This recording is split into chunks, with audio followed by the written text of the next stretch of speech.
Ultimately, when you boil it all down, the point is to help the thousands of people in the 10 who don't know Jesus. It's to help them find Jesus Christ and to experience his love for the first time. And for thousands of other people, some who have experienced Mission Church and some who haven't, who maybe know the love of Jesus, it's to help them follow him as they experience his love in deeper ways. And we just believe that that can be experienced, this finding and following Christ can be experienced when we gather, grow, and go as a church. And when we truly gather, grow, and go as a church, then a church just isn't transformed and a person isn't just transformed, but the 262,000 people in the 10 experience a movement of Jesus.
Hey everybody, welcome to Mission Church. My name is Alex Bryjack, and maybe you recognize me as the girl on Instagram or Facebook stories, but today I am here with you and I am so grateful that you are joining us for church.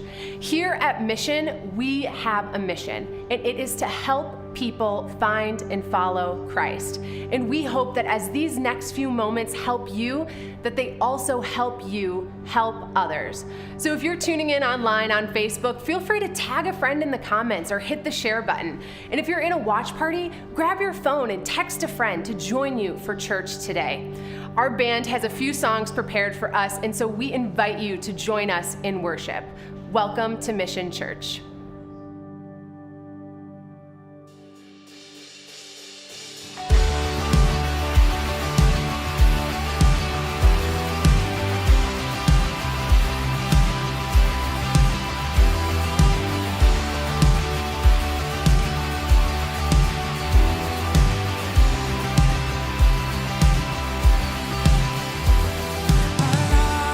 Our heart, our hands, we're reaching out to see.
know you make a way, and I don't always understand, I don't always get to see, but I will believe it, I will believe it, 'cause you make mountains move, you make giants fall, and you use songs of praise to shake prison walls. Then I will speak to my fear, I will preach to my doubt, that you were faithful then, and you'll be faithful now. Oh, you're faithful now. Oh, I'm standing on your word. I'm calling heaven down to earth, and you will fight my enemies, and this will end in victory, and I will believe it, yes I will believe it, 'cause you make mountains move, you make giants fall, and you use songs of praise to shake prison walls. Then I will speak to my fear, I will preach to my doubt, that you were faithful then, you'll be faithful now. No, you were faithful then, you'll be faithful now. And I know that I know you never fail.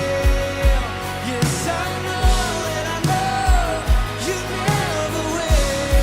No, and I know that I know you never fail. Yes, I know that I know you never will. You make mountains move, you make giants fall, you use songs of praise to shake prison walls. And I will speak to my fear, oh I will preach to my doubt, you were faithful then, oh you are faithful now. You make mountains move, you make giants fall, you use songs of praise to shake prison walls.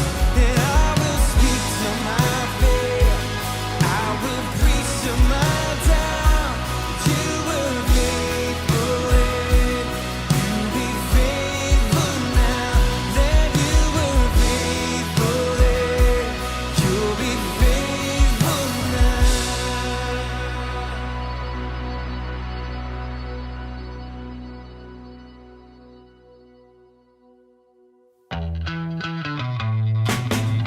I think Alpha. What is the question? Try this again. Take two. You can go first.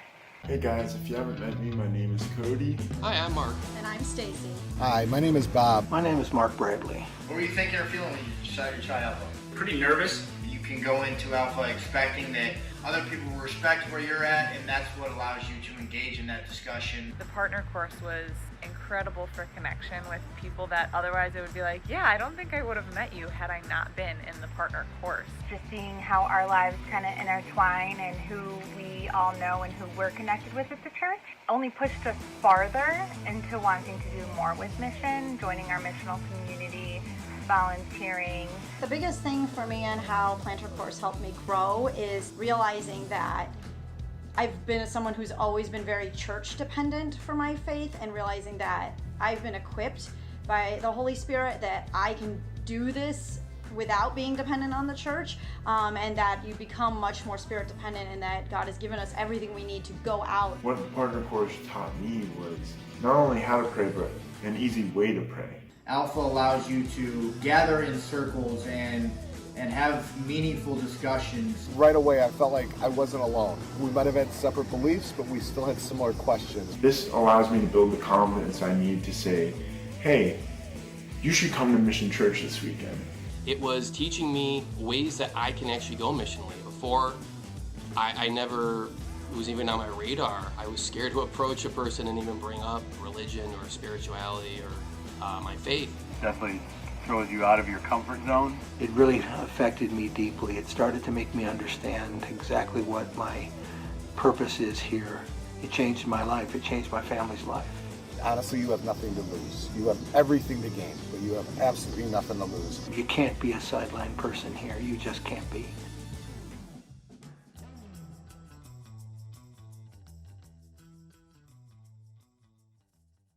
A huge thank you to our friends who sent in those videos and shared their experience on the Growth Track.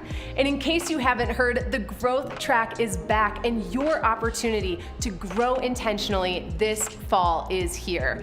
The Alpha Course, Partner Course, and Planter Course are all uniquely designed to help you grow in your relationship with God. And so just like our friends shared their experience on the Growth Track, I want to help you better understand each course so that you can decide which course is right for you this fall. So first off, we've got the Alpha Course. If you would say that your relationship with God and the church is complicated or maybe even a little confused, then the Alpha Course is for you.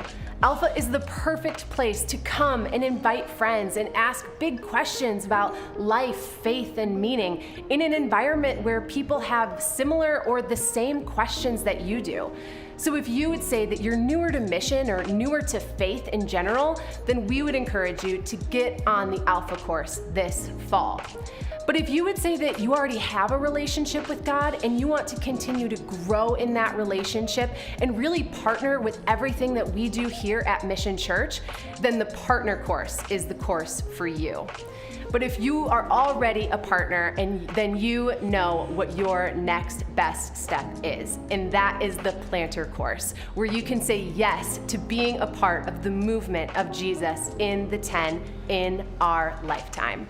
All 3 registrations are open at wearemission.com/next. Choose your course, and you will notice that when you go there, you can choose to participate right here at the building in person or online through live streaming.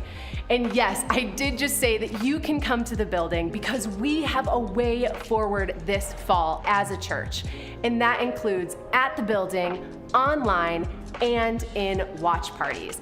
If you would like to learn more about our reopening plan this fall, just head over to wearemission.com/next. If you are a new guest here at Mission, we are so glad that you are here. We have 2 hopes for you as a new guest. And the first is that you would make one meaningful connection with somebody here at Mission. And whether you're online or in a watch party, we would love if you went to wearemission.com/next and filled out the new guest form so that we could get to know you and get connected with you today. And our second hope for you as a new guest is that you would take a tour. And it's super simple. You don't even have to get up from your chair. All you have to do is stick around at the end of this service for a brief countdown, and then our Connections Director, Jackie Glass, will take you on a tour of our space, but more importantly, share with you the mission, vision, and values here at Mission. And now we want to transition into our time of giving back to God. This is something that we do every single week here at Mission. And whether you have just begun giving in the past few months or you have continued to faithfully give in this season, we are so thankful for your generosity. August is the last month of our fiscal year, so your generosity is crucial for us to continue in helping people find and follow Christ. And there are 3 easy ways for you to give. You can text any dollar amount to the number on this screen. You can mail a check to 82 Stratford Drive in Bloomingdale, or you can simply give online at wearemission.com/next. However you choose to give, we are so thankful for your continued generosity. Now, if you would help me welcome up our co-founding pastor, John Peacock, for week 3 of The Way Forward.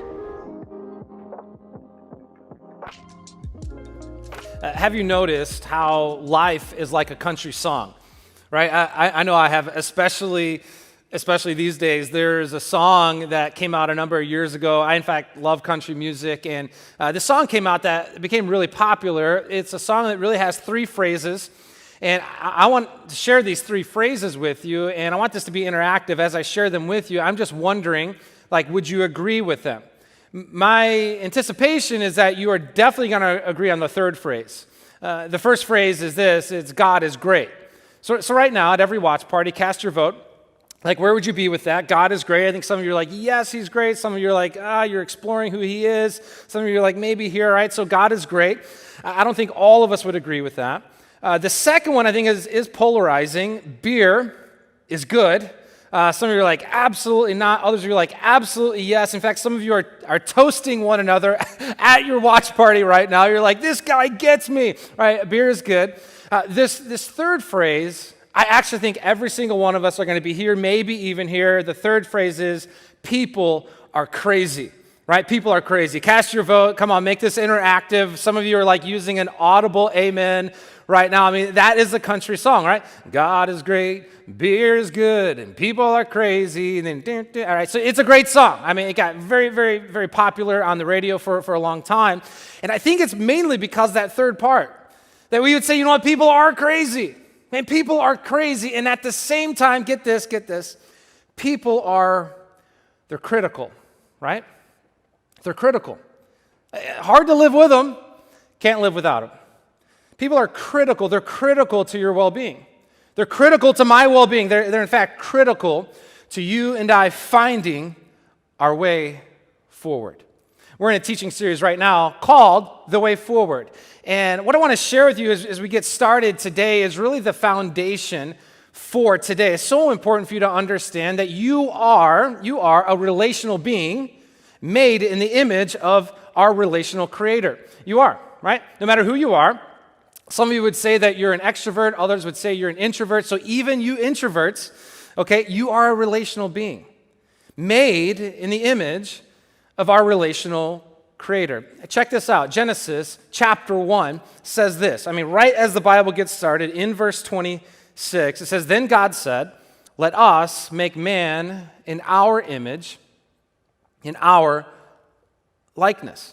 I have it bolded and underlined, the parts I want you to really pay attention to. Then God said, right, let us make man in our image, in our likeness. Isn't this interesting? Some of you are into grammar. You remember English class. How did we go from singular to plural? Then God said, let us. This doesn't make any sense. Is this a typo? What is going on here? Why did we go from singular to what appears to be plural? It doesn't say, let me make man in my image, in my likeness. It doesn't say that, and here's why. God is one, but God is not alone. God is one, but God is not alone. The God of our apostolic confession, maybe you grow up hearing the Apostles' Creed. Not Creed the movie, no, the Apostles' Creed. It's a one-pager on the essentials of our faith. Key doctrine, so important. The hills we do die on. The Apostles' Creed is very, very clear that we worship the holy triune God who is Father, Son, and Holy Spirit. Now, you weren't anticipating me to go Trinitarian theology on you within the first couple minutes of my message. All right, so hang on. Don't leave your watch party. Don't sign off. Hang on. This is really, really important. You and I have to understand that our God is an interrelational being of 3 persons, Father, Son, and Spirit. This is who God is. He's an interrelational being of 3 persons, Father, Son, and Spirit. God is one, but God is not alone. You are a relational being. You're made in the image of this relational creator. Why am I bringing all of this up? Here's why. If our God is an interrelational being and we were made in the image and likeness of that God, then living our lives, get this, in isolation would be contrary to how we were created, right? This is why I bring this up. This is why this is foundational. If you and I try to find our way forward in isolation, that literally goes against the very fabric of your being. You were made in the image of God, created in His likeness. People are crazy. They're cray-cray, but they're critical, aren't they? They're critical to your well-being. They're critical to you and I finding our way forward, especially in times like this. Moses, he's the guy that we're studying right now. He knew this. He knew this. In fact, if you're now tuning in for the first part, we're in this series really looking at the life story of Moses. What we're doing is we're extracting 5 principles from Moses, a man that knew what it was like to feel lost, a man who was trying to find his way forward in the middle of a wilderness of uncertainty. So we're kind of pulling from his life 5 principles. Last week was the first one I shared with you. If you remember, say it with me. The way forward is what is up in prayer. Today is the second principle, so important. The way forward is in with people. Try saying that with me. The way forward is in with people. They're crazy, but they're critical to you and I finding our way forward. We see this principle emerge in the life of Moses in a lot of different places, but certainly in Exodus chapter 17. Exodus chapter 17, there's a lot going on. This is a pivotal moment in the story of Moses and certainly of the Israelites. And so let me give you kind of a very quick version of the context. In Exodus chapter 17, the stakes were sky high. They were sky high because so much was hanging in the balance. They were about to experience their first military battle after being exited from Egypt. And so here they are, they're in the wilderness. They weren't planning to be attacked. They didn't see this on their calendar. The Amalekites didn't give them like a 3-month heads up. Hey, by the way, we're going to attack you on this day. No, they weren't anticipating this. But all of a sudden, they were under attack, and this is the first time they're under attack. And so Moses is in a critical moment. The stakes were sky high. And so what Moses does is the quick kind of Cliff Notes version is he speaks to, in many ways, his apprentice Joshua, and he says, you go down there, pick some warriors, you go down there, and you fight. I'm going up here to pray. This is what Moses does. It's so important. Out of nowhere, they were under attack. Out of nowhere, they weren't anticipating this. They're feeling opposition. And my question to you is, does that sound familiar? Like, does that sound familiar? You didn't plan to feel what you are now feeling. You didn't anticipate this kind of opposition. You didn't plan for this kind of challenge. And what's so amazing is in Exodus 17, instead of Moses choosing isolation, he does the exact opposite. Why? Well, the way forward is in with people. Check this out. Exodus 17, verse 10 says, meanwhile, Moses, but then we have 2 other names. You see, I think many of us, if someone was chronicling our life story, it would just end with our name and keep on going, but not with Moses, not with a man who found his way forward in the middle of a wilderness of uncertainty. It's because he did not go alone. Look at this, Moses, but look who comes with him. He invites with him Aaron and Ur. Aaron and Ur. Well, what do? They climb to the top of a nearby hill. It says as long as Moses held up the staff in his hand, the Israelites had the advantage. But whenever he dropped his hand, the Amalekites gained the advantage. Moses' arms soon became so, get this, say it with me out loud at every watch party. Moses' arms soon became so tired. So tired. He could no longer hold them up. So many of us are so tired. So many of us are feeling a level of fatigue like we've never felt before in our lives. We're tired. We're tired of pivoting. We are tired of hearing that word. We're tired of using that word. Like, we're so tired of pivoting, right? I mean, that is the word of 2020. Who would have thought in January that the word of the year would be pivot? But we're tired of pivoting. We're tired of not knowing what's coming. Some are tired of leading. All of us, I think, are tired of Zoom, right? We're like, oh my goodness, like that is now a 4-letter word, I think. Like, we're just like tired of Zoom, right? We have digital fatigue, don't we? Some of our students, high schoolers, you're tired of high school at home, and it's only been a week.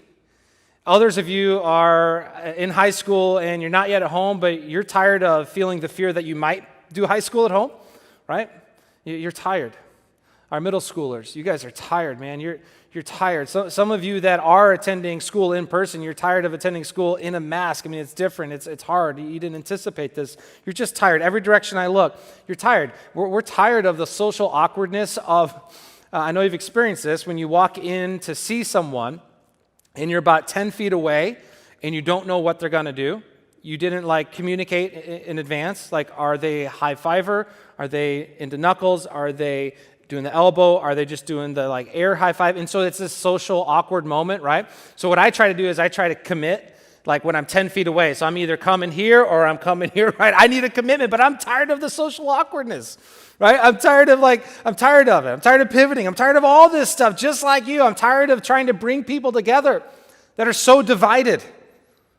I'm tired of what's happening in our country and to our kids.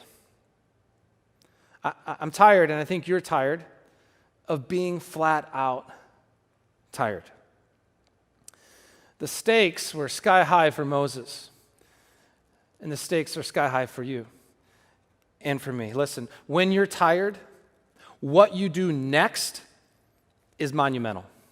When you're tired, listen, when you're tired, what you do next is so critical. What you do next is monumental. The stakes are sky high when you're fatigued, when you are tired. Look at what Moses does next. It says, so Aaron and Hur found a stone for him to sit on. Then they stood on each side of Moses, check this out, holding up his hands. Holding up his hands. Now, at first pass, we're saying, you got to be kidding me. Holding up his hands? Isn't this Moses? Isn't this the great Moses? Mo, what is going on here? Why are you needing someone to hold up your hands? You're the leader. You're supposed to hold other people's hands up. Moses, what are you doing? Moses, have you lost your edge? Moses, you're not allowed to be tired. You're a leader, man. You got 2 million people following you. What is going on here? You gotta dig deeper. You got to try harder. You got to wake up earlier. You got to stay up later. You got to grind, baby. Rise and grind, Moses. What is going on? Why is someone holding up your hands? And I want to tell you why. Moses was a human, not a machine. And so many of you've forgotten this very simple yet profoundly important truth that you're a human and not a machine. Listen, when you're tired, what you do next is monumental. You've noticed lately that this is very full, right? This right here is what is called the struggle bus. Show of hands, how many of you have noticed that the struggle bus is now at max capacity, way more popular than the mega bus? No, everyone has boarded all aboard the struggle bus, right? The struggle bus is full. It is full, man. Every conversation you have, that person's like, yep, I'm on the struggle bus. And I just love that phrase, and I thought you would enjoy it. I want you to know that starting on Monday, the 24th, we're going to be launching season 2 of something called Live at 8. And we're launching season 2 because of how the struggle bus is at max capacity. And it's going to be 3 days a week, Monday, Wednesday, and Friday at 8 a.m. You can catch it at wearemission.online, so important. It's not going to be hosted on Facebook any longer because everyone isn't on Facebook and people are leaving Facebook. So just go to wearemission.online. Monday, Wednesday, Friday, 8 a.m. Some of you are like, man, I'm at work already. We're going to have it on a podcast for you. Just search my name. Look for season 2. Maybe you're cutting the grass. Maybe you're working out. I want you to tune into that because we're going to get through this thing together. Specifically, I bring this up because of Wednesday mornings. I'm going to be calling Wednesday mornings Well-Being Wednesday. I'm going to have on the show a Christian therapist, Brian Silver. He was a fan favorite in season 1. And so on Wednesday mornings, man, we're going to be talking about the struggle bus specifically. And so you can just start, as of Monday, August 24th, 8 a.m., Monday, Wednesday, Friday. We're going to get through this thing together. But that struggle bus, man, it's full. I think you have noticed. And for me, I have learned, when I am tired, my next move is monumental. I was just out in Colorado over my study break, I love the mountains. I love Colorado. I got some of my best friends that live in Colorado. And I spent some time with one of my best friends. His name is Brian Steck. He and his wife Jody helped us start the church years ago. And so we were there in the Springs with them. And Brian, he's now lived in Colorado Springs for about 8 years. And I say that because you just need a little context for this story. He now lives and has lived at that elevation. If you've never been to Colorado, they actually have an elevation there. We have one mountain in this community. It's the trash dump. But in their community, it is like mountains everywhere. So they live at a higher altitude. And because of that, he's very acclimated. And Brian, I call him the mountain goat. This dude is unbelievably fit. He never gets tired, and he loves to climb. He loves to hike. He loves to rappel. He loves to adventure. He's just amazing. And Brian put together a hike for me and some buddies when I was out there. And so we were there, and I have actually a picture of where we went. We were right near the Garden of the Gods. I mean, it's just absolutely beautiful, as you can see. And Brian picked this trail, and as we're getting near the trail, we pass this sign, which, I love the Chicago Bears, but I don't want to see bears in person. Nevertheless, we continued forward, and Brian assured us that we were not going to get mauled by bears, and so we continued on, and we began to climb. And this hike was not easy. In fact, it was really hard. And as we were climbing, we were experiencing major struggle. It was interesting that we were about halfway to the summit, and me and a couple of my buddies, this was our first time ever climbing this trail, we noticed that our guide in that moment, Brian, he was wearing Birkenstocks, sandals. This is a true story. The rest of us have all kinds of climbing gear on. He's in Birks. And here's why. Brian has climbed this trail so many times. He was just kind of walking up this mountain, the rest of us sweat pouring, struggling so much.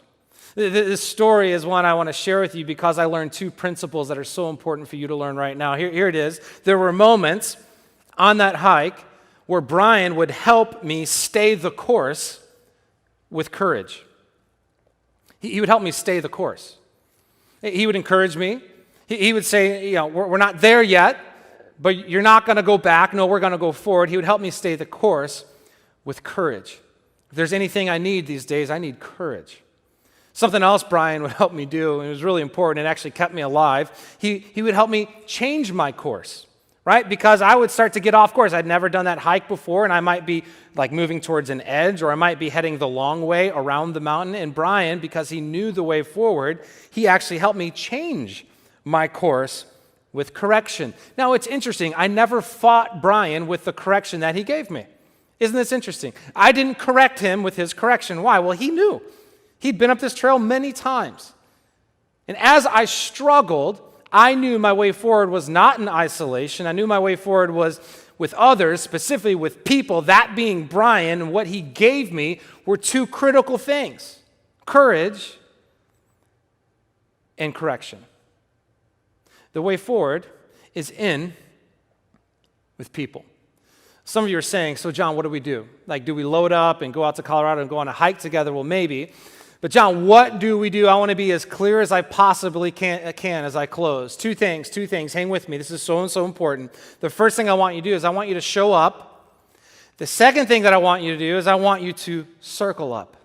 Show up and circle up. Show up and circle up. Try saying that with me. Show up and circle up. Show up. What do I want you to show up to? Here's what I want you to show up to. I want you to show up consistently at one of 3 places.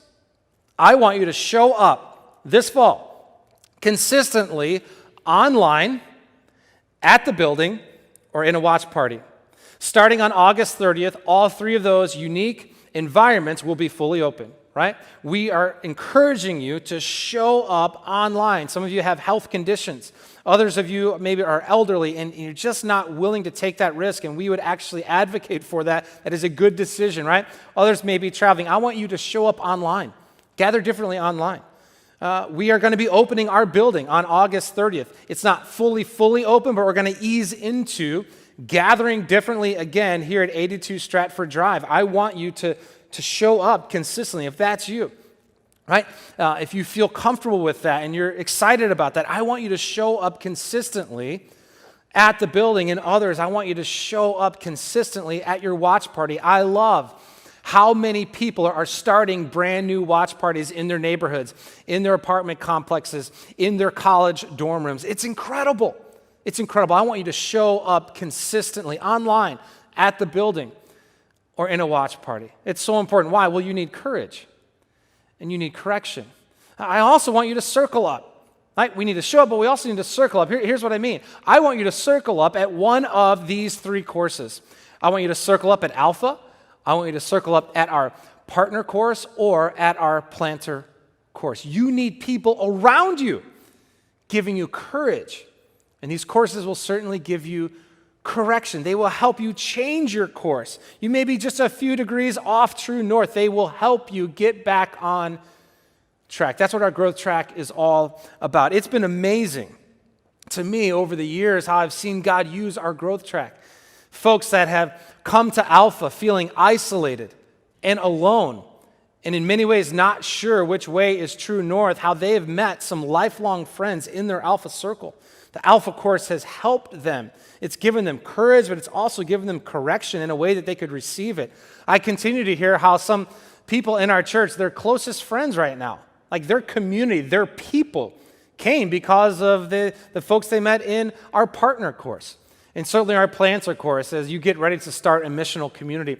I want to encourage you, you got to do this. You got to show up consistently, but I want you to circle up intentionally right now. You can go to our website, wearemission.com/next, and you can register for one of those growth track courses. You can do this on our church app. What are you waiting for? Right? We are loading up the growth track right now. It's going to be starting here in just a few weeks. I want to encourage you to do this. Why? The way forward is in with people. It's not in isolation. It never has been. It never will be. Check this out. This is how the story ends. Exodus 17, verse 13. Moses, it says this, Moses, hands held steady until sunset. His hands held steady until sunset. As a result, Joshua overwhelmed the army of Amalek in battle. Here's amazing news. The hands of Jesus held steady on the cross for you and for me. And the hands of Jesus are holding steady right now as he has gone up and as he is interceding at the right hand of the Father for you by name. Friends, listen, if you are in a relationship with Jesus, you need to understand and know or be reminded again how your story ends. It does not end in defeat. It ends in victory. This is the amazing news of the gospel. The way forward is in with people. Why? You need courage. I need correction, right? So we got to show up consistently. We got to circle up intentionally. Again, head to wearemission.com right now. Take your next step. Make that decision today. The stakes are sky high. So much is important. When you're tired, your next move is monumental. We got to think about this. Your next move is monumental, and it cannot be moving back in isolation. No, it has to be moving forward with people. Why? The way forward is in with people. And by the way, yeah, I know, people are crazy, but they're critical to you and I finding our way forward. I love you guys. We'll see you next week. Thank you so much for joining us for church today. Don't forget, register for a course on the growth track. You can do so at wearemission.com/next. And if you are a new guest, stick around. Our connections director, Jackie Glass, will be here to give you a tour of our space.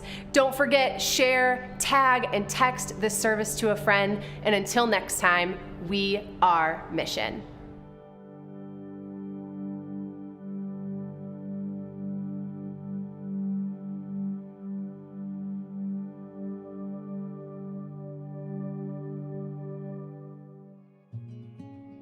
It's tour time. My name is Jackie Glass. If we have not met, thanks for taking a few minutes to take a tour with us.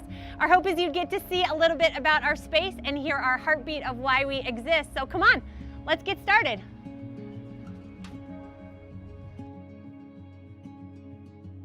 We're so glad you found us here at Mission Church, and we want to know you're here, and we even want to send you a free gift after this tour. So the best way for us to do that is for you to head to wearemission.com/next and fill out the new guest form. Well, if you're from the neighborhood, maybe you're familiar with this space. This used to be an old Lazy Boy building. In fact, Mission Church started in 2011 at Stratford Middle School, and then we moved to Lake Park High School. And in 2019, we had our first service here at 82 Stratford Drive. And no matter where we have been located, our mission, our vision, and our values remain the same. If you take one thing away from this tour, we want you to know why we exist. It's helping people find and follow Christ. We exist for you. That no matter what you did last year or last night, you are welcome here. And our hope is that you would be able to spread that love with others. We believe if we point ourselves in that direction of our mission for a lifetime, we will see our vision come true. Our vision is to experience a movement of Jesus in the 10 in our lifetime. That church was not meant to be a monument, it was meant to be a movement. And maybe as you hear that vision, you think, hey, what does the 10 mean? Well, come on over here. The 10, this is a map of the 10, these 10 towns in which we love. You see, we want to not only be in the neighborhood, but for our neighborhoods. We want to continue to partner with schools to help kids in need. We want to partner with families for families in need. And we want to saturate our neighborhood and networks with the love of Jesus. You see, these 10 towns, there's 262,000 people in the 10. And so we want to narrow our focus to deepen our reach. And you may think, well, hey, how are we going to do that? Well, let's head back on over and talk about our values. We have 3 values in which we guide everything through. Our 3 values are to gather, to grow, and to go. And so however and wherever you have been gathering with us, we want you to continue to gather with us and even invite a friend, a neighbor, a coworker to gather with us again. And together we will gather differently, we will grow intentionally, and we will go missionally. So as we wrap up our tour, maybe you're saying, hey, where do I go from here? Well, just a quick reminder, after the tour, head on over to wearemission.com/next and fill out the new guest form. And after that, simply come on back next weekend and continue to gather with us again. Thanks for taking this tour with us, and until next time, we are Mission.